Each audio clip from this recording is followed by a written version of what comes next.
2019 жылы 27 декабрда ошол Нуркелди курулуш компаниясын түптөп лицензия алганбыз.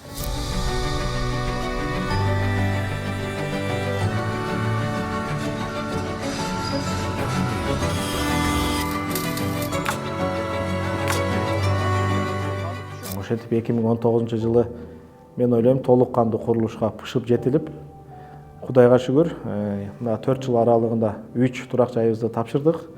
Үчөөнү тең кардарларга сатып атканда көрсөтүлгөн убакытта мөөнөтүндө бүтүрдүк да. Мындан кийин дагы Кудай буйрса ар бир турак жайыбызды мөөнөтүндө бүтүрөйлү деген оюбуз бар. Ушул үйүңүздө ырыскылуу болсун, берекелүү болсун, ооматтуу болсун. Көп үйлөрдү түптөй бергиле. Түптөгөн үйлөрүңөр мекен болсун, кылымда арткан. Убада берүү оңой, аны аткаруу кыйын. Биздин уран убадага так, аманатка бек. Себеби биз буга чейин бул сөз кайдан чыкты? Фирманы негиздеп атканда мен бир тууган агам менен негиздегем. Ошол агам экөөбүз сүйлөшүп отуруп, анан көптөгөн курулуш компанияларда биз субподрядчик болуп иштегенбиз да. Ошол компанияларда батиринин ачкычын өз убагында ала албай калып, төккөн көз жашын көрдүк. Батирлердин убагысында кечигип калгандарын көрдүк. Же айтылгандай башында убада бергендей жасалбай калганын көрдүк да. Ошол тажрыйбабыздын негизинде мына убадага так, анан бирөөнүн аманатына кыянат кылбайлы, аманатка бек деген сөз келип чыкты да биз сүйлөшүп отурганда. Эми Нуркелди курулуш компаниясы бул Жалал Абадка түшө элек оштон баштаганда деле рекламадан көп көрөт элек. Эми баягы жерде убадага так, аманатка бек деп урандары бар экен. Эми ошону неме жакты да мага компания. Ар дайым ачыкпыз. Жеке юрист менен келсе дагы, кардарыбыз өзү келсе дагы, биз бүт документтерибизди көргөзө алабыз, жана көргөзүп келе атабыз. Кызыл китеп багыты көп кабаттуу үй, турак жай деп көргөзүлгөн. Ар бир ширеткен темирлерибизди, келген моторлорду, лифттерди бүт баарын ошол инспекциялар келип текшерет. Андан сырткары биз ошол алып келип, бизге куруп берген фирма менен дагы 2 жылдан 5 жылга чейин келишим түзүп атабыз. Курулушчулар аба ырайынын сууктугуна карабай, аптаптуу ысыкка карабай, ушул мына биздин кардарлардын бактылуу көз жемемдерин көрөйлү деп жыл 12 ай, кээ бир учурда түндө дагы иштеген учурлар болот да. Өзү негизи эле курулуш ар бир күнү жооптуу. Жалал Абад шаарында биз 2022 жылы барып 5 ноябрда курулушту баштаганбыз. Ошол эле учурда сатууга да койгонбуз. Курулушту баштап алганбыз. Бул эми курулуш негизи жер маселеси, курулушка керектелүүчү иш кагаздары чечилгени менен курулуштун көп бөлүгү үлүштүк өнөктөш кардардын акчасына да салынат да. Биз курулушту баштаганбыз, кардар жок. Курулуш процесси уланып атат, улам акча түгөнүп баратат дегендейчи. Анан эң алгачкы кардарыбыз түнү саат 11-де келишим түзгөнбүз.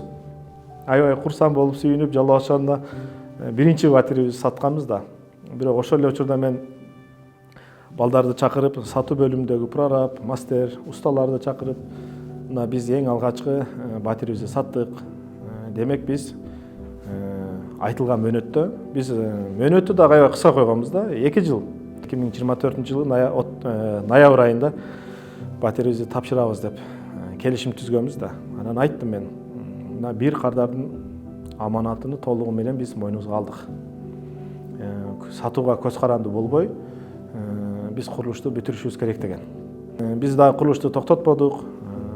Кардарлар уламдан улам келип олтуруп, мынакей ушул жерде мен кардарларга терең ыраазычылык билдирем. Аманатын ишенип бизге тапшырды. Кийинки кардарлардын бирөөсү айтып атпайбы бизге? Мен силерди тааныбайм дейт.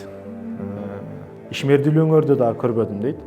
Бирок силердин ураныңарда айтылган убадага так, аманатка бек деген сөзүңөргө ишендим. Силер убадаңарга туруп, аманатка кыянат кылбай, убагында бүтүрүп берсеңер, биз дагы ыраазы болобуз деген бир кеп кеңештерин айтканда, ушул жерден пайдаланып компаниябыздын атынан, жеке өзүм атыман бизди тандаган, бизге ишенип аманатын тапшырган ар бир кардарыбызга терең ыраазычылык билдиребиз.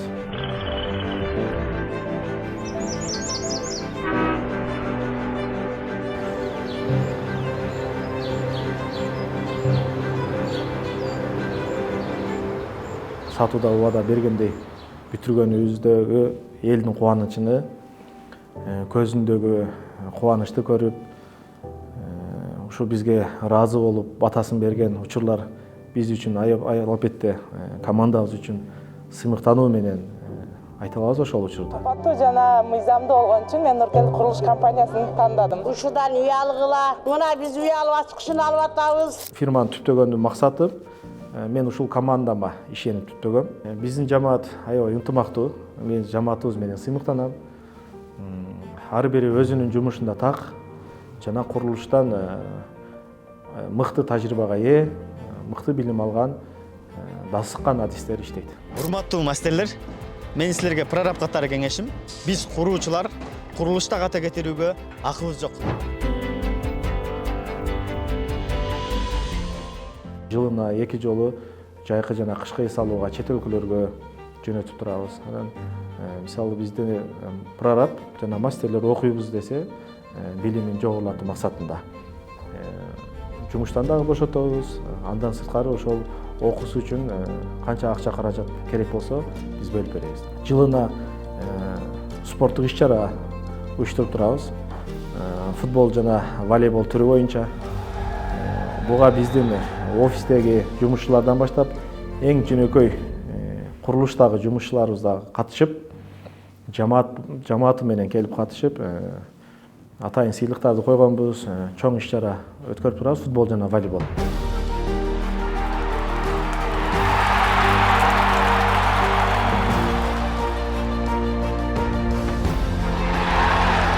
Биз жамаат менен баардыгыбыз көлгө эс алганы келдик.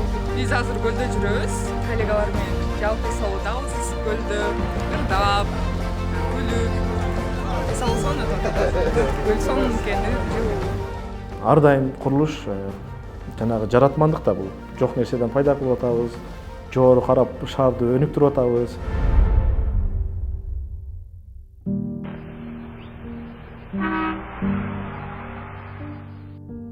Кардарларыбыздын акчасын төлөп атканда мен кассадан карап турам да, акыркы тыйынына чейин алып келип берет.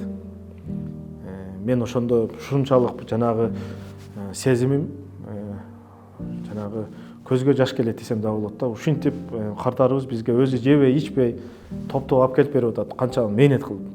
Мен бул акчага кыянат кылганга акым жок деп курулушка барып туруп эле ошол учурда курулуштун мындан ары дагы сапаттуу анан бат жүрүшүнө талап кое берем да.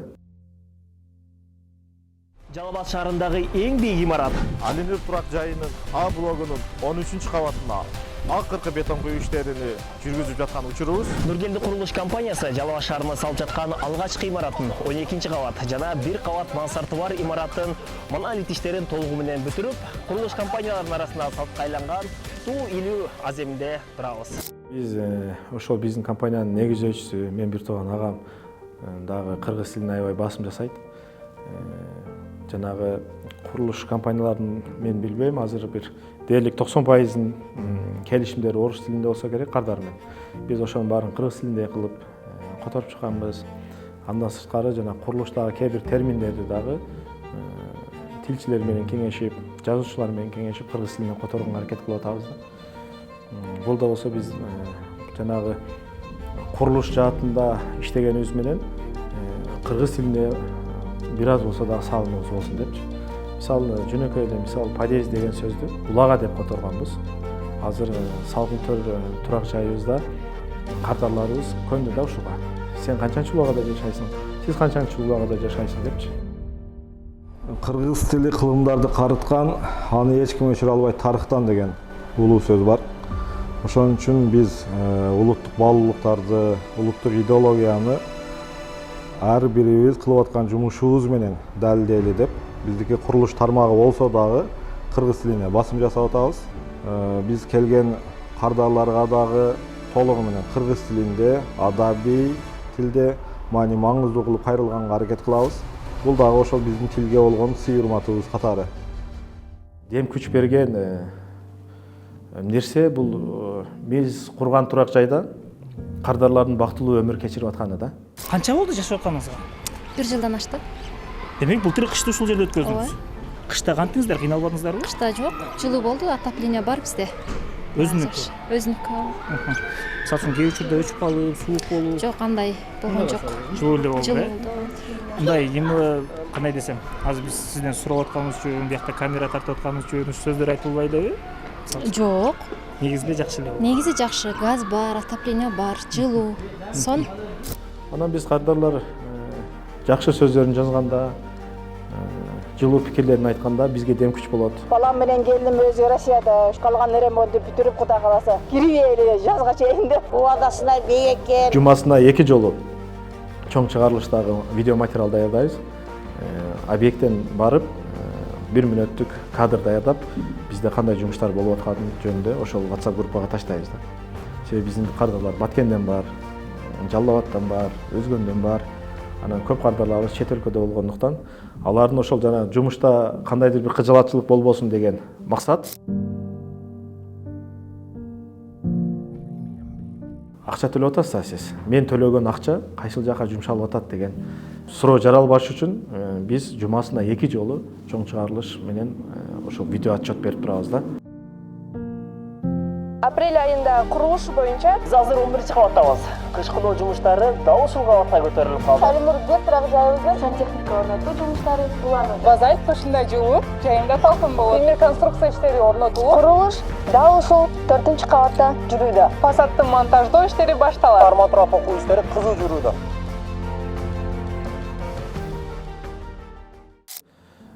Ыдырыс Ысаков менен дагы биз дээрлик бир 3 ай бою сүйлөшүүлөрдү жүргүздүк. Айтылган убакта бүтпөй калса деген ал кишиде да чочулоо болду. Ноябрь айында тартырдык. Бирок биз сүйлөшүүнү майда баштаганбыз. Ошол 3 ай аралыгында биз мисалы 4 кабатты бүтүрдүк жогоруга карай. Эгер алдап кетсе, мына митингге мен өзүм кошо чыгам деп, андан кийин дагы байма-бай чыгарылыш кылып турам. Элди көзөмөл мен болом. Курулуш кечиге турган болсо, анда мен өзүм сиздердин бардыгыңыздарды уюштуруп алып, эгерде митинг, забастовка кылыш керек болгон болсо, алдыңыздарда мен туруп, мен өзүм уюштуруп берип турам. Кудай буйрса Кыргызстандын бүт аймагында көп кабаттуу турак жайларды куруп, элди үй менен камсыз кылып, ошол эле учурда шаардын инфраструктурасын түзөп, элди жумуш менен камсыз кылып, андан сырткары ушул республикадагы эң бийик курулуш объектини биз курайлы деген дагы чоң максаттарыбыз бар.